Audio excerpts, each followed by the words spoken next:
Hello gamers, Pat here. Welcome to devlog number 1 for Fight of the Primitives.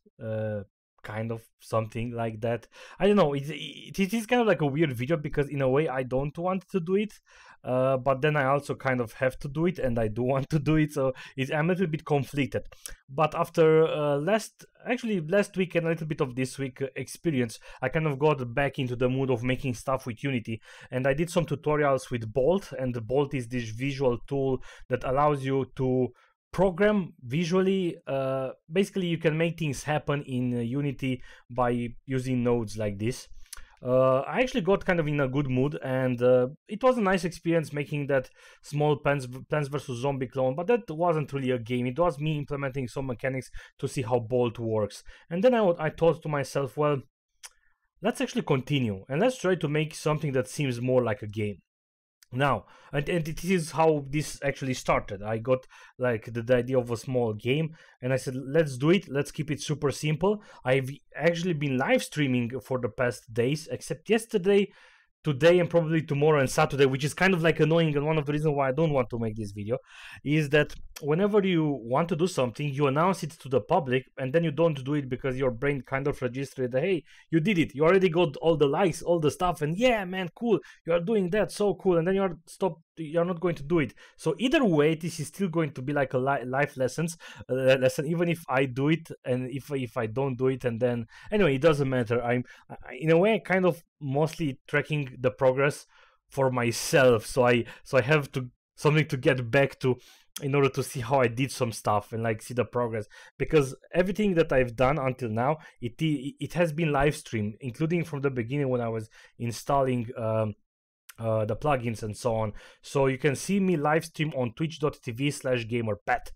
Now, a little bit different than my other tutorials. Whenever I'm making tutorials, it's more of a devlog. It's just me going to talk, showing you what I've done, explaining to you some of my struggles, and then I'm not going to make screenshots and a proper written text tutorial like I usually plan to. However, I also plan to do some smaller Bolt tutorials so you can get a hang on how you do some of the basic things that maybe I'm not going to explain now. And yes, I know I did just announce something else that I'm going to do, which I hopefully will do, but there is a chance that I won't do.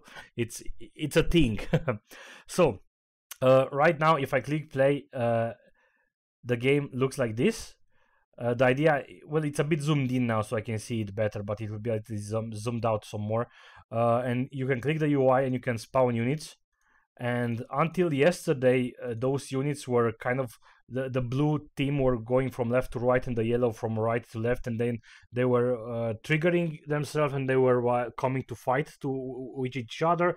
And the main idea, it started as a castle defense game. Like, you are having a castle on the left, you are controlling the blue units, let's say, and then you're getting attacked by the yellow units, and then you have to defend and then not die. Easy enough. I still might do it like that, but then I thought, let's do it a little bit different. What if I mean, the purpose of the game was that you are a god and you are kind of like controlling both of you are helping out your units, and you have resources on how you can summon the units and so on. But then I was like, let's do it a little bit different. What if you're a god and you're controlling both of the sides, both of the factions, and the purpose is to make them fight for as long as possible?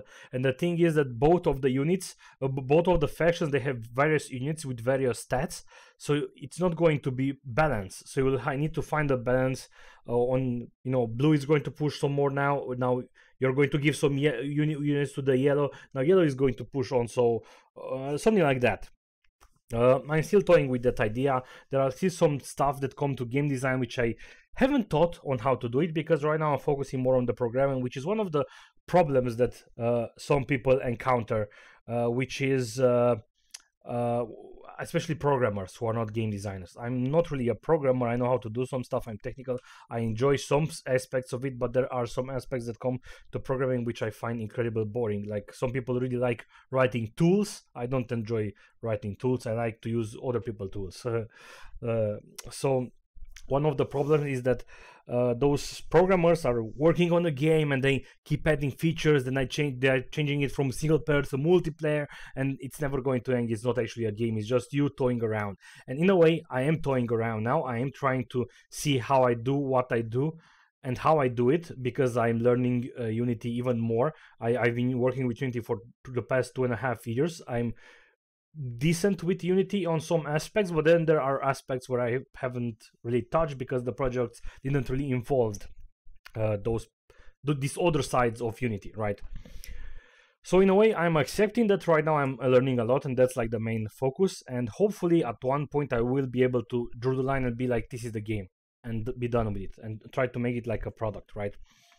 So also, since I don't have graphics and so on, since I was playing with cubes, I was thinking like, what if we make this you know, like a fight of the primitives? Like, I'm only using primitives as units, like a cube, a sphere, a capsule, a cylinder, and then there are other kind of primitives that you can use, and then we will call it fight of the primitives, and basically you have those cubes fighting around. I was like, okay, that's the team, and let's roll with it. So let me actually show you real fast what has been happening so far. It's nothing special right now because I've been tinkering a lot with the AI, and then I kind of changed almost the whole aspect of it. The idea was for it to be 2D, so if it's 2D, I was using the what planes I was using? I was using the Y and the X planes, but then I was like, yeah, there are some things that I need to take care of, and let's switch the board over this, and now I'm using the Z and the X planes. And one of the reasons is that I'm using I switch from moving units as kinematic to actually using a rigid body, which is not a kinematic, and a proper box collider and not a trigger. Because one of the problems that I had was that you know, the units were actually working and they were engaging. And let me actually show you that. Okay, hopefully this works. I paused the recording. So this is me live back then, and so you see I have those two cubes, and hopefully I'm going to hit play again. Okay, now I'm hitting play. You see this is moving automatically, and then this is going to engage, this is going to engage, and then they go in like this, and then they actually fight right now. They are giving damage to themselves, and the red one should disappear, or this was when I still haven't implemented the damage, but I've implemented the damage since then. So anyway, I kind of changed that. I'm not using kinematic anymore, and the problem was that it came with pathfinding and other stuff like that. Like, I had an enemy in front, an ally over here, and then if an ally was having an ally in front, they didn't know how to work around, and they were also like going into, like, the allies were walking into each other, and you know, stuff like that. I was like, yeah, I kind of don't want to do it like that. And then I've researched a little bit on how colliders, especially when you have multiple colliders in Unity, and I was like, yeah, I need to kind of change some aspects of this whole thing. And right now the way I'm doing it is that this is the unit, right? And it's the Y is set at 0. Keep that in mind. Now this is the model, which actually has the cube and the mesh renderer, and that unit is set up at 0.5 because a cube is set up to be 1 unit. If this was 0, it would have spawned like this, which created problems with whenever I mean, like, since it's not a proper 3D model, it's a Unity model, the pivot is in the middle. So whenever I was spawning units, I was spawning them at 0, but since the model was like that, I was spawning them into the ground, which also created problems and other stuff like that. Another problem that I have right now, and I will re-implement that, even that I was thinking on doing it, like right now when you click the UI, it's showing you that this is the UI, but what I want to do is already instantiate the model and have it in a not summoned state yet, so you can move it around and see where it is, and when it collides with some place where you can't build it, it will become red, and it will not allow you to build the unit. Because if I do it like this, hey, works, right? But what if I do it something like this? You see, it kind of spawns. You see, I get to do shit like this, which I don't know, in some situation it might be funny, but yeah, I kind of want to avoid stuff like this. It is a little bit funny, right? And now, okay, let's click it again. So yeah, that's something that I want to do now. So this is why I made some changes internally. Now let me actually show you the AI fighter. This is the AI for the fighter. I thought let's create some simple AI. Let's just call it a fighter, which basically just walks from left to right or from right to left. And then when it detects something, all the models actually have like a sphere collider, which is set up as trigger, which is one of the problems why like the box itself has a box collider, the sphere itself is another collider, and there was problems where the sphere was colliding with the box itself, and then it was a problem. Like what I want to do is the AI, right, the box, to trigger when there is an enemy coming into the sphere, something like this, right? But there was a problem where the sphere themselves were colliding and it was triggering the fight point. So there were a lot of little things like this that I had to take care of, and it was a kind of fun experiment. So a fighter can be in the idle state, which right now, again, this whole thing will get scrapped because it's still made for the whole system. So I'm going to change it. I'm just showing you for the fun of it. The idle state is just mostly setting the current enemy as null and setting the enemies back to walking state, which is basically this one. And in this walking state, I'm getting the first collider, which is the sphere, and then I'm trying to collide, and then I only do stuff if I'm colliding with stuff from faction 1 or faction 2, the tag faction 1 or faction 2, and then I have a super unit where I'm detecting the enemy, and then I'm setting the enemy as current enemy, and then I'm triggering the engage. So I'm going from here to here in the engagement state, where I actually have more units, where it is just a log where I'm saying that I'm engaging that enemy in particular. I'm having a null check over here, and I'm using move towards. This is what I used to move. It was a little bit of the challenge the first time I tried out, because I didn't know about it, and then I find out, hey, you actually have move towards as a vector tree, and I was taking the transform position of the target, and then I was feeding into the transform position, and that's how it was updating. And now I will have to change everything to use fixed update, because I'm going to use physics and so on. It is also the speed, where I'm taking the speed of the unit and I'm multiplying by delta time, and then I'm feeding that information into the max distance delta, which is the speed the unit will actually move towards, right? And then this is the collider when the players are actually going to touch. On collision enter, I get the name, I check out to see if I'm actually collider with the box collider. And again, you see, even right now when I'm explaining it, it's a bit confusing even for me, because I'm not going to that really logical aspects with all the colliders that they are coming off.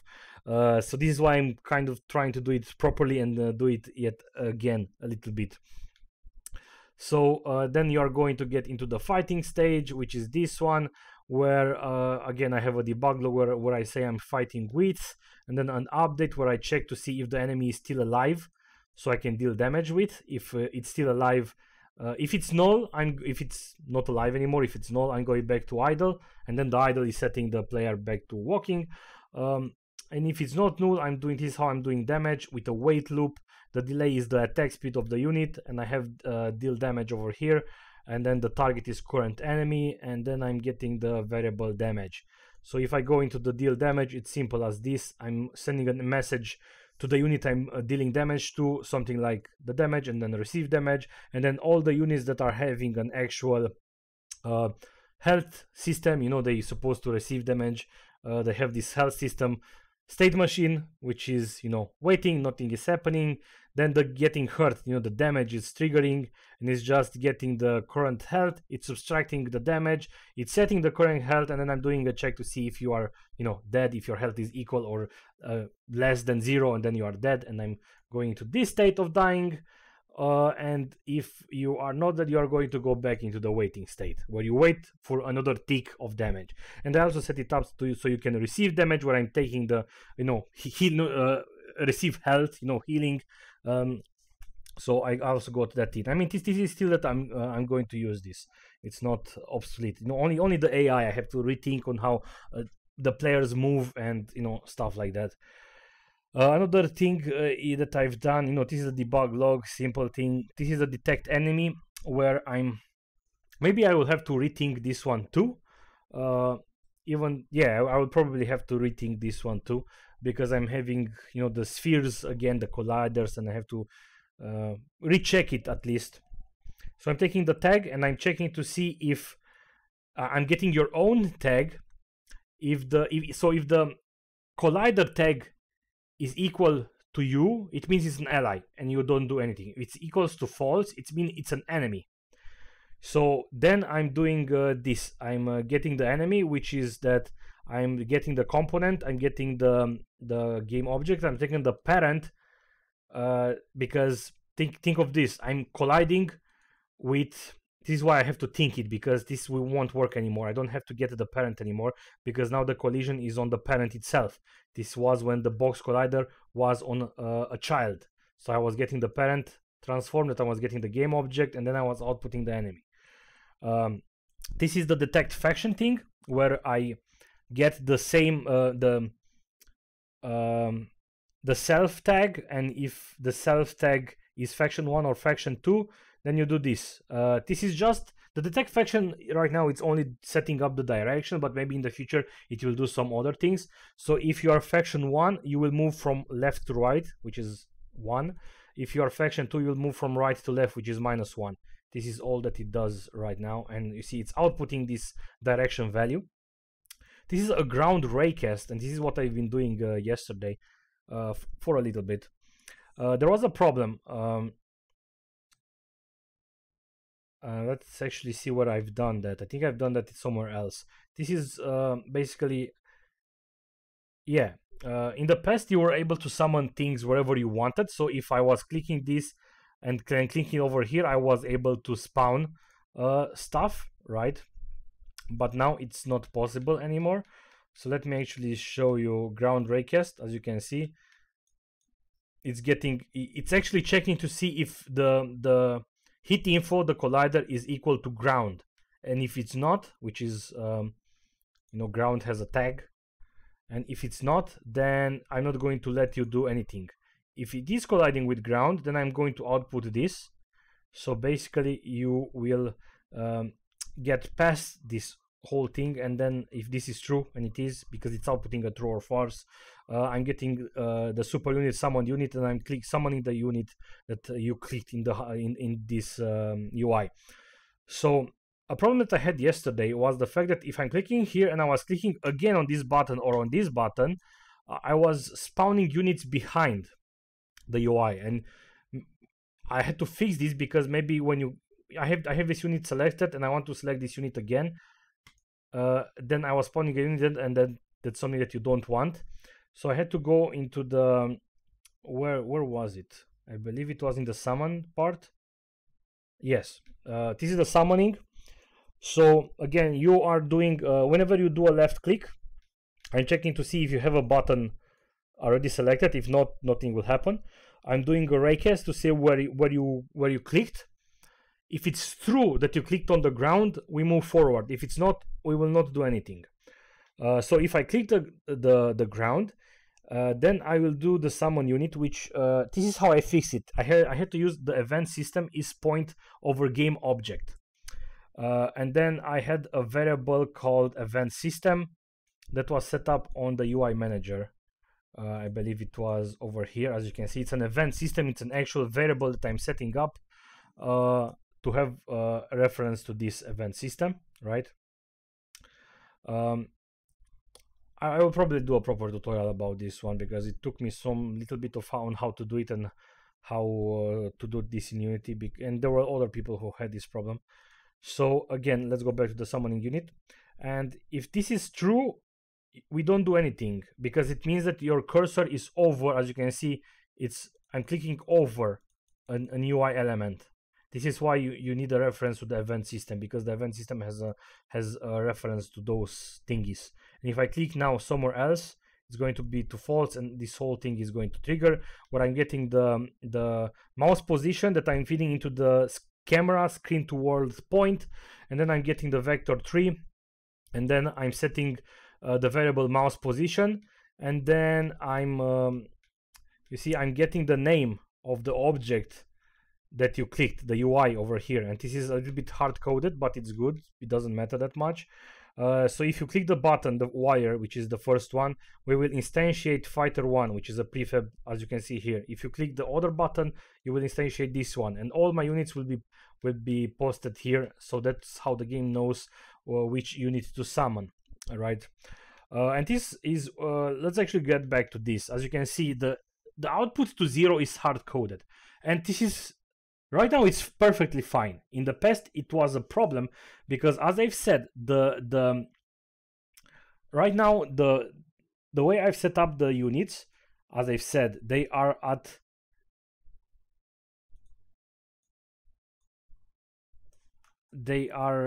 let me actually uncheck this. They are at 0 on the y-axis, right? That's where the pivot is. It's on the bottom. The problem was that whenever I was summoning stuff in the future, I kind of had to take the scale of the unit and then divide it by half, so I can put it, so I can fit it over here. So in case I had a unit that was 2 units large, I supposed to spawn it at 1, so it will fit, right? That was kind of the idea, and now that I've done it properly, this doesn't matter. I will spawn units at 0 all the time. Of course, this can sorry, this is my Discord. So in the future, I will probably I will have to go back. So this is one of the reasons why I do this this video, so I can have something to go back to and laugh at myself. So anyway, this was the hit detection. This was the summoned unit. This was the unit status, which was, I kind of started to think about it, about that idea of being spawning a unit and being unsummoned, so I can see exactly the unit when I click on it, so I can see that I can build it there. And then I stopped and I was like, hey, there is no point to do it, but now I actually, there is a point to do it. And then I was thinking about stuff like having statuses for units like frozen and poisoned. So I left those two there to remind me of mostly. And this is mostly the walking super unit, the flow graph, where I'm inputting a direction, which I already got from that detect faction thingy, and I'm multiplying by delta time the speed of the unit, and then I'm putting into a vector tree, and then I'm moving on the x-axis and I'm translating. And again, I should actually change this at one point. So yeah, this is it. Seems a little bit like lame, even that I've struggled with some stuff and it was really fun. I've spent a lot of hours seeing how to approach things correctly, and this was like a fun experience. Right now I'm actually reading about Navmesh, so I can actually create a pathfinding, making a Navmesh, and then putting my units as Navmesh agents, so they know where they are and they know how to avoid other Navmesh agents, and that's what I want to do. And this is going to be by itself a pretty interesting experience. So if you want to check it out, I will live stream some more on twitch.tv/gamerpet. This was the first video of this small experience. Let's see how this is going to turn out. So thank you guys for watching. See you soon. Goodbye.